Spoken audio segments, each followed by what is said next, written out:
तो good morning आप सभी को। मैं गौरव कुशवाहा आप सभी का बहुत बहुत स्वागत करता हूं target with Ajay sir class में। कैसे हैं आप सभी लोग, कैसे चल रही है आपकी स्टडी, कमेंट बॉक्स में सभी लोग बताएंगे। ठीक है।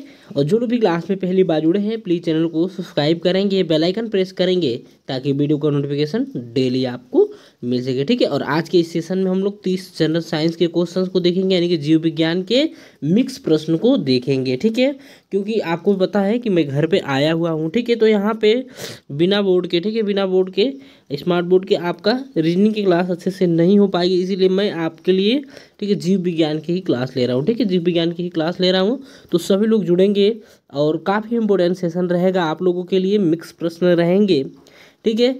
तो चलिए चलते हैं आज के पहले क्वेश्चन की तरफ। पहले क्वेश्चन को देख लेते हैं। बताएंगे वृक्क की कार्यात्मक इकाई। ठीक है। वृक्क की कार्यात्मक इकाई होती है तो क्या होती है, तो वो है ऑप्शन सी यानी कि नेफ्रॉन। ठीक है। ध्यान रखेंगे, नेफ्रॉन जो कि वृक्क की कार्यात्मक इकाई है। ठीक है।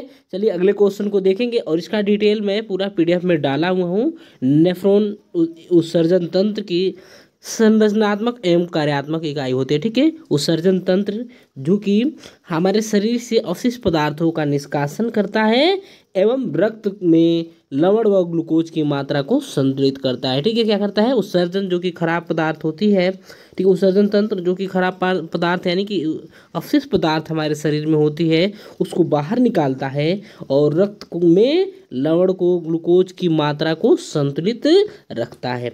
चलिए अगले क्वेश्चन को देखेंगे। निम्नलिखित में से मानव शरीर में जल की मात्रा को संतुलित कौन करता है, बताएंगे सभी लोग।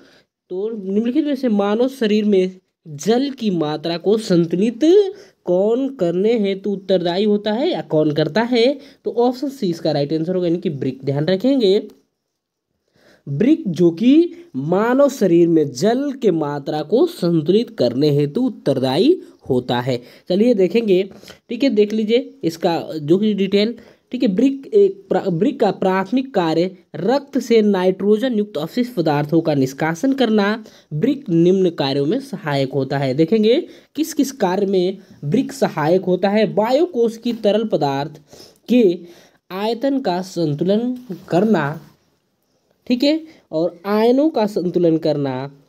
ठीक है। वायुकोश की तरल पदार्थों के पीएच व परासरण सांद्रता का संतुलन करना वृक्क का कार्य होता है। ठीक है। निम्न कार्य है। चलिए नेक्स्ट क्वेश्चन को देखेंगे। निम्नलिखित में से किसका अवशिष्ट पदार्थ है यूरिक अम्ल। ठीक है। यूरिक अम्ल जो कि किसका अवशिष्ट पदार्थ है, सभी लोग बताइए जल्दी से। क्या हो जाएगा राइट आंसर थर्ड का, तो ऑप्शन सी हो जाएगा। ध्यान रखेंगे, यानी कि पक्षियों का। ठीक है। पक्षियों का, ठीक है, अवशिष्ट पदार्थ, ठीक है, क्या है, यूरिक अम्ल होता है। ठीक है। चलिए नेक्स्ट क्वेश्चन की तरफ चलते हैं। ठीक है। फोर्थ नंबर, निर्जलीकरण के समय शरीर में किसका अभाव हो जाता है, सभी लोग बता दीजिए जल्दी से। निर्जलीकरण जब होता है, ठीक है, तो शरीर में किसका अभाव होता है, तो ऑप्शन बी हो जाएगा, यानी कि सोडियम क्लोराइड का। ठीक है। ध्यान रखेंगे किसका अभाव होता है, तो सोडियम क्लोराइड का होता है निर्जलीकरण के समय। ठीक है। हमारे शरीर में किसका अभाव होता है, तो सोडियम क्लोराइड का। चलिए अगले क्वेश्चन को देखेंगे। ठीक है। देख लीजिए एक बार इसकी डिटेल को सभी लोग, काफी इंपॉर्टेंट है। ठीक है। शरीर में जल के अभाव को निर्जलीकरण कहा जाता है। जब हमारे शरीर में जल कम होता है तो उसे निर्जलीकरण कहा जाता है। ठीक है। अत्यधिक पसीना आने तथा अत्यधिक मूत्र विसर्जन होने से निर्जलीकरण की समस्या आ जाती है। ठीक है।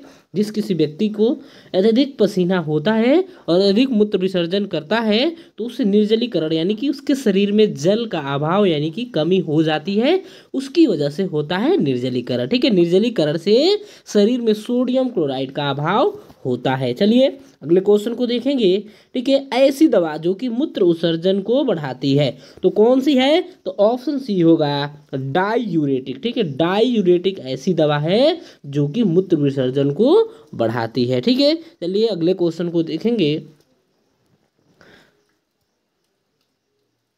ठीक है। 6 नंबर, मूत्र में असामान्य घटक कौन सा है, सभी लोग बताइए। मूत्र में असामान्य घटक कौन सा है, यूरिया, कैरोटीन, एल्ब्यूमिन या सोडियम।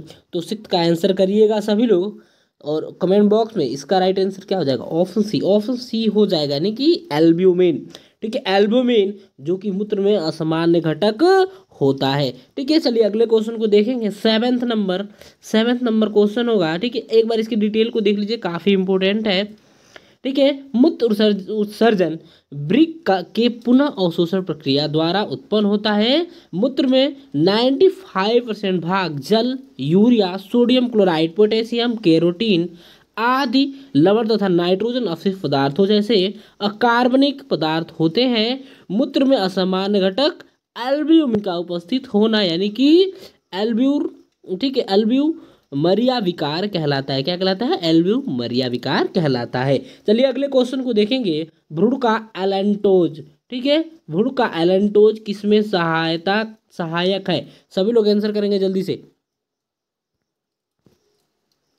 ठीक है, तो भ्रूण का एलेंटोज किसमें सहायक होता है? तो बताएंगे उत्सर्जन में, श्वसन में, संरक्षण हो जाएगा ये। ठीक है, संरक्षण में, ठीक है, या ऑप्शन डी होगा पाचन में। तो सेवेंथ का क्या हो जाएगा? ऑप्शन ए हो जाएगा, यानी कि उत्सर्जन में। ठीक है, भ्रूण का एलेंटोज किसमें सहायक होता है? तो उत्सर्जन में सहायक होता है। चलिए बताएंगे नेक्स्ट क्वेश्चन का आंसर। ठीक है, 8 नंबर बताएंगे। हेमिकार्डेट किसकी सहायता से उत्सर्जित करते हैं?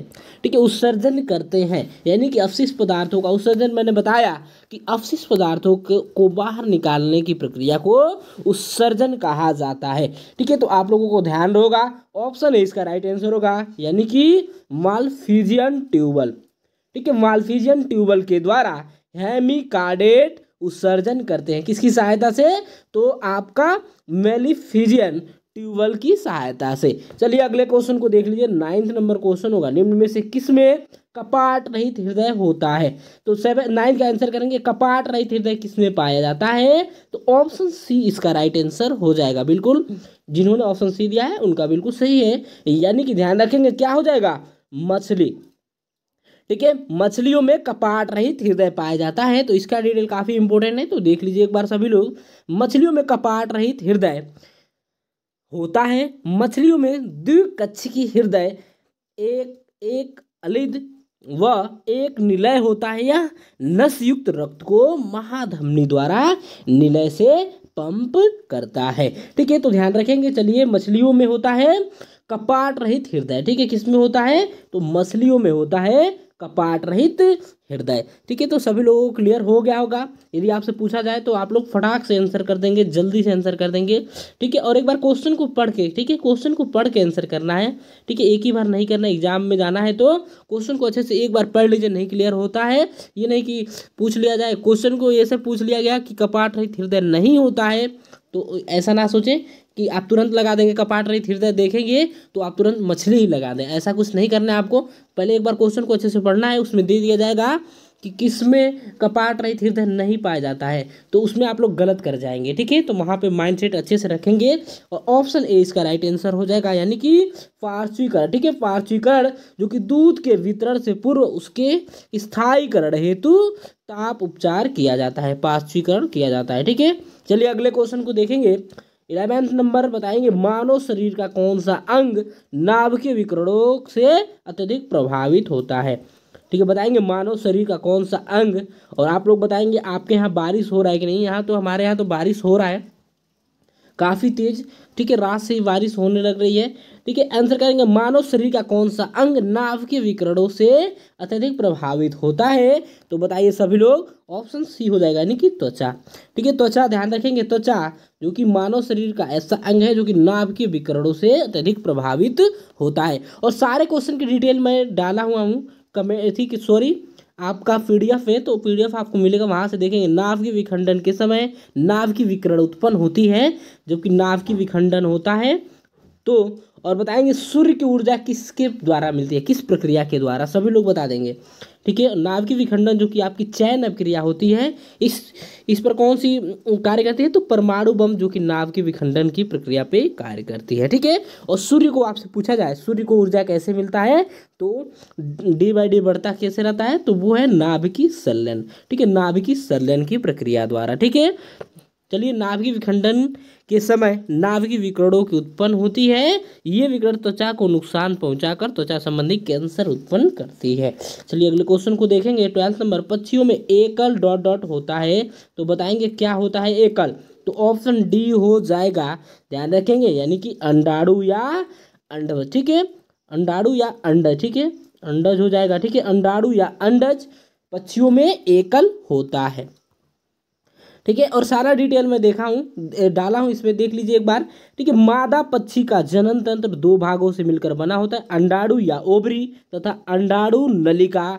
मादा पक्षी में यह एक अनुकूलित लक्षण है जिससे उनका शरीर हल्का होकर उड़ने के लिए अनुकूल बनाता है। चलिए अगले क्वेश्चन को देखेंगे, ठीक है। 13 नंबर का, हमारे शरीर की त्वचा के नीचे वसा की परत किसके प्रतिरोध के रूप में कार्य करता है? तो आंसर कर दीजिए सभी लोग। हमारे शरीर में, ठीक है, त्वचा के नीचे वसा की परत किसके प्रतिरोध में कार्य करता है, किसके प्रतिरोधक के रूप में कार्य करता है? तो इसका राइट आंसर क्या हो जाएगा? ऑप्शन ए हो जाएगा, यानी कि शरीर से उष्मा का कम होना, ठीक है, शरीर का उष्मा का कम होना, ठीक है, ऑप्शन ए राइट आंसर हो जाएगा।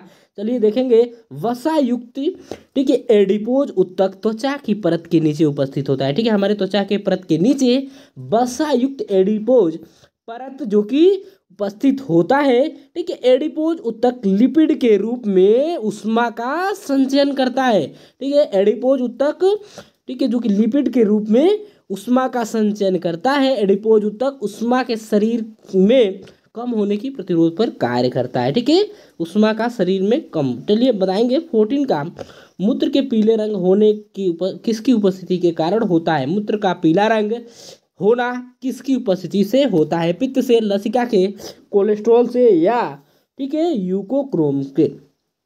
तो 14 का आंसर करिए, क्या हो जाएगा? ऑप्शन डी, यानी कि यूरोक्रोम, सॉरी यूरोक्रोम हो जाएगा, ठीक है, यूरोक्रोम, यानी कि मूत्र के पीले रंग का होना की उपस्थिति में होता है, तो यूरोक्रोम की उपस्थिति में होता है। चलिए नेक्स्ट क्वेश्चन होगा, यहाँ पे देख लेंगे आप लोग डिटेल में, यूरोक्रोम या, ठीक है, यूरोविलिन की उपस्थिति में मूत्र का रंग पीला होता है। यकृत के बिलिरुबिन की, ठीक है, बिलिवर्डिन कोशिकाओं से स्रावित होता है तथा हीमोग्लोबिन प्रोटीन के टूटने से यूरोक्रोम का त्वचा, ठीक है, उत्पादन होता है। चलिए बताएंगे, स्तनपायियों, ठीक है, स्तनपायी भ्रूणों के अवशिष्ट पदार्थ किसकी सहायता से उत्सर्जित होते हैं? तो 15 का 15वां नंबर का आंसर करेंगे और ऑप्शन ए इसका राइट आंसर हो जाएगा, ध्यान रखेंगे, ऑप्शन ए, यानी कि क्या हो जाएगा? गर्भनाल, ठीक है, गर्भनाल इसका राइट आंसर हो जाएगा। चलिए नेक्स्ट क्वेश्चन होगा, 60 नंबर देखेंगे, मकड़ी किस संघ का संबंध रखता है? सभी लोग बताएंगे मकड़ी जो होते हैं किस संघ से संबंध रखते हैं, ठीक है, बताएंगे मलास्का, एनिलिडा, ठीक है, ठीक है, निडेरिया या आर्थ्रोपोडा। तो 16 का आंसर कर दीजिए, क्या हो जाएगा? ऑप्शन डी, यानी कि आर्थ्रोपोडा, ठीक है, आर्थ्रोपोडा समूह से मकड़ी जो कि संबंध रखता है आर्थ्रोपोडा समूह या संघ से। चलिए आर्थ्रोपोडा प्रजाति से। चलिए अगले क्वेश्चन को देखेंगे, 70 नंबर, एक बार देख लीजिए, मकड़ी संघ यानी कि आर्थ्रोपोडा से संबंधित है, आर्थ्रोपोडा से संबंधित है। आर्थ्रोपोडा का मतलब संयुक्त पैर, ठीक है, संयुक्त पैर वाले जीव, ठीक है, श्रोपद, जमक, स्वेह, ये कहते हैं, इसका के नाम है, अनुवांशिकी नाम, ठीक है, वाले जीव होते हैं। आर्थ्रोपोडा 2 श्रेणियों में विभाजित किया जाता है, कीट, ठीक है, आर्कनिड्स और क्रस्टेशियन। मकड़ी, दीमक, घुन आदि आर्कनिड्स से संबंध रखते हैं, ठीक है, ठीक है, कितने भागों में? कीट, आर्कनिड, ठीक है, कीट, आर्कनिड और क्रस्टेशियन, ठीक है, क्रस्टेशियन 2 इनका प्रजाति है, ठीक है, 2 इनका प्रजाति है। और मकड़ी, दीमक, घुन आदि जो कि आर्कनेडियन है, ठीक है, और इन्हें क्या कहा जाता है? ठीक है, आर्थ्रोपोडा से संबंध रखते हैं। चलिए बताएंगे, ऑक्टोपस किस संघ से संबंधित है? तो 17 का आंसर करिए, ऑक्टोपस किस संघ से संबंधित है? तो ऑप्शन ए इसका राइट आंसर हो जाएगा, ऑप्शन ए, यानी कि मलास्का, ठीक है, मलास्का संघ से संबंधित है ऑक्टोपस। चलिए नेक्स्ट क्वेश्चन होगा, ठीक है, देखेंगे 18 नंबर, ठीक है, केकड़ा किस संघ से संबंध रखता है? तो 18 का राइट आंसर करेंगे, केकड़ा जो है किस संघ से संबंध रखता है? फटाफट से आप लोग आंसर कर दीजिए, आप लोग, क्या हो जाएगा राइट आंसर? केकड़ा किस संघ से संबंध रखता है? मलास्का, निडेरिया, ठीक है, ठीक है, प्लेटी हेल्थीज या कॉर्डेटा। तो सब लोग 18 का राइट आंसर करेंगे, ऑप्शन डी हो जाएगा, ऑप्शन डी बिल्कुल जिन्होंने भी दिया है उनका राइट आंसर है, यानी कि कोडेटा। ठीक है, ऑप्शन डी जिन्होंने भी दिया है उनका राइट आंसर है, यानी कि कोडेटा किस से केकड़ा किस संघ से संबंध रखता है, तो कोडेटा संघ से संबंध रखता है। चलिए नेक्स्ट क्वेश्चन होगा, एक बार देख लीजिए इसकी डिटेल को। ठीक है, और सारा डिटेल पीडीएफ में दिया हुआ है। क्रेव यानी कि केकड़ा संघ आर्थोपेडा के क्रस्टेशियन श्रेणी से संबंधित है। ठीक है, अभी मैंने बताया था आर्थोपेडा दो भागों में बटे होते हैं, तो उसी में दूसरा ये है। ठीक है, क्रस्टेशियन से संबंध रखते हैं। केकड़ा का शरीर, ठीक है, काइटिन से ढका रहता है। इसका शरीर 3 भागों में विभाजित रहता है, जैसे कि सिर, गला और उदर। चलिए बताएंगे प्लाज्मोडियम का परजीवी क्या बीमारी फैलाता है। प्लाज्मोडियम का परजीवी कौन सी बीमारी को फैलाता है, तो 19 का आंसर करिए। प्लाज्मोडियम का परजीवी, ठीक है, कौन सी बीमारी को, पेचिस को, मलेरिया को, छोटी माता को या हार्पिस को, तो इसका राइट आंसर क्या हो जाएगा, ऑप्शन बी यानी कि मलेरिया को। ठीक है, ध्यान रखेंगे प्लाज्मोडियम का परजीवी किस बीमारी को फैलाता है, तो वो फैलाता है, ठीक है, मलेरिया। ठीक है, मलेरिया को फैलाता है। ठीक है, देखेंगे ठीक है, मलेरिया प्लाज्मोडियम के परजीवी से फैलता है। ठीक है, मलेरिया बीमारी मादा एनफ्लीज मच्छर के द्वारा होता है। किसके द्वारा होता है, तो मादा एनफ्लीज मच्छर द्वारा फैलती है।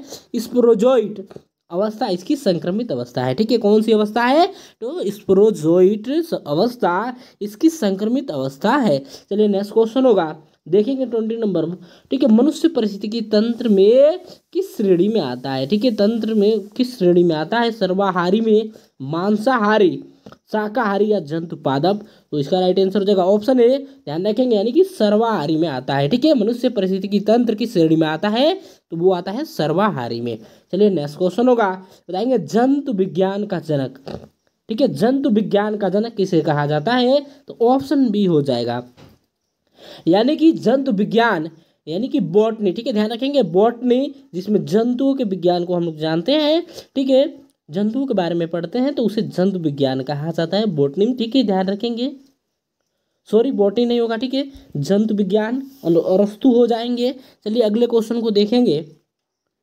ठीक है, अरस्तु जैव विज्ञान यानी कि जंतु विज्ञान के शाखा के प्राकृतिक विज्ञान से अलग किया था। ठीक है, इन्हें जीव विज्ञान या जंतु विज्ञान का जनक माना जाता है। ठीक है, ठीक है, चलेंगे अगले क्वेश्चन को देखेंगे। ठीक है, निम्न में से उभयचर का उदाहरण नहीं है, कौन सा उभयचर का उदाहरण नहीं है, आंसर कर दीजिए सब लोग 22 का। ठीक है, तो देखते हैं कितने लोगों का राइट आंसर आता है, और ऑप्शन बी इसका राइट आंसर हो जाएगा, यानी कि समुद्री घोड़ा।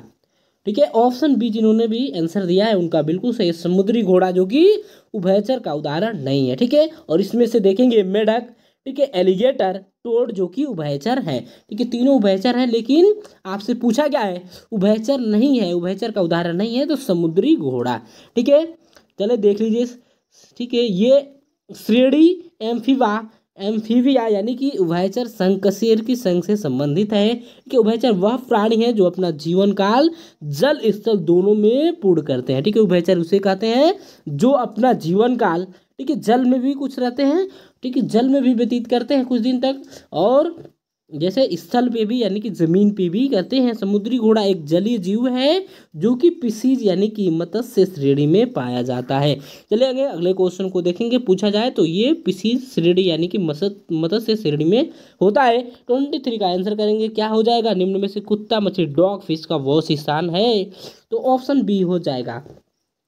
ठीक है, इसका राइट आंसर क्या होगा, ऑप्शन बी यानी कि समुद्र। ठीक है, ध्यान रखेंगे समुद्र जो कि कुत्ता मछली यानी कि डॉग फिश का वास स्थान है, यानी कि रहता है। चलिए अगले क्वेश्चन को देखेंगे 24 नंबर। ठीक है, 24 नंबर बताएंगे दूसरा सबसे बड़ा संघ कौन सा है। ठीक है, दूसरा सबसे बड़ा जीवों का संघ कौन सा है, मोलस्का, कॉर्डेटा, ठीक है, सोलामेट्स यानी कि एनीलिडा। तो सभी लोग 24 का आंसर करेंगे, ऑप्शन ए हो जाएगा यानी कि मोलस्का। ठीक है, ध्यान रखेंगे मोलस्का जो कि दूसरा सबसे बड़ा संघ होता है। कौन सा होता है, दूसरा सबसे बड़ा संघ है, तो वो है मोलस्का। ठीक है, इसकी डिटेल को देखेंगे, काफी इंपॉर्टेंट प्रश्न है ये। ठीक है, मोलस्का जंतु जगत का दूसरा सबसे बड़ा संघ है। मोलस्का में कम से कम 90,000 प्रजातियां पाई जाती हैं। ठीक है, लगभग 90,000। ठीक है, उससे ज्यादा भी है। ठीक है, लगभग में कहा गया है। ब्लबर, ठीक है, ब्लबर है, तो बताएंगे ऑप्शन सी इसका राइट आंसर हो जाएगा, यानी कि कुछ जलीय जीवों द्वारा कीटों के भक्षण हेतु, ठीक है, उपकरण। ठीक है, कुछ जलीय जीवों द्वारा कीटों के भक्षण हेतु उपकरण, जो कि क्या कहलाते हैं, तो ब्लबर कहलाते हैं। चलिए अगले क्वेश्चन को देखेंगे, सॉरी इसके देख लीजिए। ब्लबर वसा की एक मोटी परत होती है जो कि वसीय ऊतकों में संचित रहती है। शार्क एवं व्हेल मछलियों में यह ताप रोधक यानी कि थर्मल इंसुलेशन की तरह कार्य करती है। ठीक है, कैसे करती है, ताप को सहने के लिए यानी कि ताप रोधक के रूप में यानी कि थर्मल इंसुलेशन के रूप में कार्य करती है। चलिए बताएंगे, एक कोशिका में डीएनए है। ठीक है, क्या होता है डीएनए, देखिए एक कोशिका में डीएनए क्या है, कार्बोक्स ठीक है कार्बोक्सिलिक अम्ल, ठीक है न्यूक्लिक अम्ल, अमीनो अम्ल या वसी अम्ल, तो ऑप्शन बी हो जाएगा यानी कि न्यूक्लिक अम्ल। ठीक है, ध्यान रखेंगे क्या है, एक शरीर में डीएनए है तो कोशिका, ठीक है न्यूक्लिक अम्ल है। ऑप्शन बी जिन्होंने भी राइट आंसर दिया है उनका बिल्कुल सही है, very good very good, option B जिन्होंने भी दिया है। चलिए और नेक्स्ट क्वेश्चन होगा 20, देखेंगे एक बार इसकी डिटेल को देख लीजिए सभी लोग। ठीक है, डीएनए यानी कि डीऑक्सी राइबो न्यूक्लिक अम्ल। ठीक है, डीएनए का फुल फॉर्म होता है। और आरएनए का सभी लोग कमेंट बॉक्स में लिखेंगे। ठीक है, आरएनए का सभी लोग एक बार फटाफट से लिख दीजिए जल्दी से कमेंट बॉक्स में फुल फॉर्म। आरएनए का फुल फॉर्म क्या होता है, एक न्यूक्लिक अम्ल है जो कि कोशिका में मौजूद होता है। डीएनए एक द्विकुंडलीय संरचना होती है जिसमें एटीजीसी, ठीक है एटी डबल बॉन्ड में और जीसी ट्रिपल बॉन्ड के रूप में नाइट्रोजन युक्त क्षार पाए जाते हैं। डीएनए एक आनुवंशिक पदार्थ है जो सभी जीवधारियों में आनुवंशिक जानकारी को एक पीढ़ी से दूसरी पीढ़ी में स्थानांतरित करने में मदद करता है। ठीक है, तो ध्यान रखेंगे, क्लियर हो गया होगा आपको, क्लियर है तो बता दीजिए कमेंट बॉक्स में। चलिए 27 नंबर बताएंगे, जंतुओं के खुर, नाखून और सींग किसके बने होते हैं, तो सभी लोग बता दीजिए जंतुओं के खुर, नाखून, सींग किसके बने होते हैं, तो आपसे पूछा जाए तो बताइए किससे बने होते हैं, तो ऑप्शन सी हो जाएगा यानी कि केराटिन से। यानी कि किससे बने होते हैं, तो केराटिन से बने होते हैं। जंतुओं के खुर, नाखून और सींग किसके बने होते हैं, तो केराटिन के। चलिए नेक्स्ट क्वेश्चन होगा, इसका डिटेल देख लीजिए। जंतुओं के खुर, नाखून, सींग केराटिन के बने होते हैं। केराटिन प्रोटीन की, ठीक है तंतुमय यानी कि फाइब्रस संरचना है जो जंतुओं के बाहरी त्वचा को क्षतिग्रस्त होने से बचाती है। चलिए बताएंगे, किसे कोशिका का पाचन थैली कहा जाता है, किसे कोशिका का पाचन थैली कहा जाता है, बिल्कुल आसान क्वेश्चन है। गोल्गी बॉडीज, ठीक है माइट्रोकांडिया, राइबोसोम या लाइसोसोम, तो ऑप्शन डी हो जाएगा यानी कि लाइसोसोम को।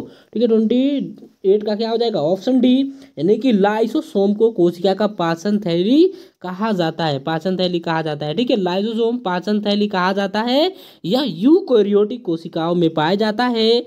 लाइसोसोम, ठीक है हाइड्रो एंजाइम रखता है, ठीक है हाइड्रोलेस लाइसोसोम जो कि हाइड्रोलेस एंजाइम रखता है जो कोशिका के द्वारा उत्पादित अवशिष्ट पदार्थों का पाचन करता है। ठीक है, लाइसोसोम की खोज किसने की थी, क्रिश्चियन डी दवे द्वारा की गई थी। चलिए 29 नंबर, निम्न में से किसे एटम बम कहा जाता है, तो बताइए, बिल्कुल आसान क्वेश्चन है, किसे कहा जाता है बताइए सभी लोग, किसे कहा जाता है एटम बम या आत्मघाती थैला किसे कहा जाता है, तो ऑप्शन डी हो जाएगा। ठीक है, यानी कि लाइसोसोम को। ठीक है, लाइसोसोम को एटम बम यानी कि आत्मघाती थैला कहा जाता है। ठीक है, इसकी डिटेल को देख लीजिए, सारी चीजें क्लियर हो जाएगा। लाइसोसोम को एटम बम यानी कि या हाउस कीपर या आत्महत्या की थैली, ठीक है आत्महत्या की थैली भी कहते हैं। लाइसोसोम का पीएच 7 से कम होता है, इसीलिए यह अम्लीय प्रकृति की होती है। कोशिका के अंदर अत्यधिक संख्या में लाइसोसोम के फटने से कोशिका की मृत्यु हो जाती है। ठीक है, जब लाइसोसोम फटता है, ठीक है इसका थैली फटता है तो किसकी मृत्यु हो जाती है, तो कोशिका की मृत्यु हो जाती है। ठीक है 13 का राइट आंसर करेंगे, मानव शरीर में सबसे बड़ी कोशिका।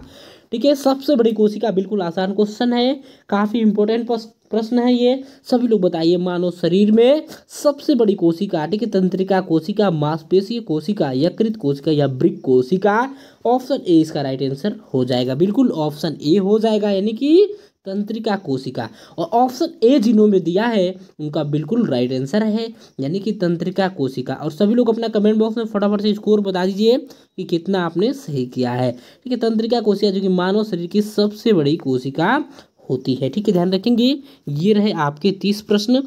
ठीक है। यह डिटेल मानव शरीर में सबसे बड़ी कोशिका तंत्रिका कोशिका यानी कि न्यूरॉन है। ठीक है। तंत्रिका कोशिका तंत्रिका बनाए, ठीक है, तंत्रिका तंत्र बनाती है जिसमें मस्तिष्क और मेरुरज्जु होते हैं। ठीक है। न्यूरॉन संकेतों को, ठीक है, डेंड्राइट से तंत्रिका तंत्र तक पहुंचाते हैं। ठीक है। और एक बार देख लीजिए, जो लोग भी अभी तक वीडियो को शेयर नहीं किया, शेयर करेंगे, वीडियो को लाइक नहीं किए, लाइक करेंगे। ठीक है। और जल्द से जल्द आपकी क्लासेस अच्छे से चलने लगेंगी। ठीक है। मेरी भी क्लासेस, क्योंकि मैं घर पे आया हूँ, आपको सारी चीज़ें पता ही है, क्लियर ही है। ठीक है। जो लोग भी क्लास में पहली बार जुड़े हैं, चैनल को सब्सक्राइब करेंगे, बेल आइकन प्रेस करेंगे ताकि वीडियो का नोटिफिकेशन डेली आपको मिल सके। यदि आपने हमारा टेलीग्राम चैनल नहीं ज्वाइन किया है तो Telegram channel target with Azhar सभी लोग ज्वाइन कर लेंगे। ठीक है। Thank you so much for watching. सभी लोग अपना स्कोर बताएंगे और कमेंट बॉक्स में बताएंगे कि क्लास आपको कैसी लगी। ठीक है। Thank you so much for watching. Have a great day.